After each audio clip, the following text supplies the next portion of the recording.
नमस्कार फ्रेंड्स, आमची संध्याकाळची प्रार्थना झालेली आहे, ज्योत सुरू आहे. आज काहीतरी स्पेशल मला बनवायचं आहे, त्यासाठी मी चालली आहे किचनकडे. तर बघू शकता फ्रेंड्स, मी इथे अ,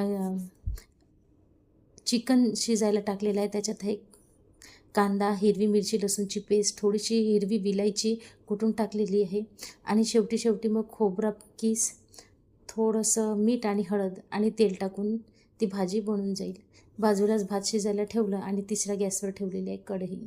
त्याच्यात तेल तापायला ठेवलेलं आहे. इथे मी चिकन रोस्टेड बनवत आहे. तर याच्यासाठी हिरवी मिरची, लसूण, कोथिंबिरीची पेस्ट, जिरे धने पावडर, लाल तिखट, काली मिर्च पावडर, चिकन मसाला, त्याचप्रकारे मी टाकलेला आहे इथं घरगुती काळा मसाला.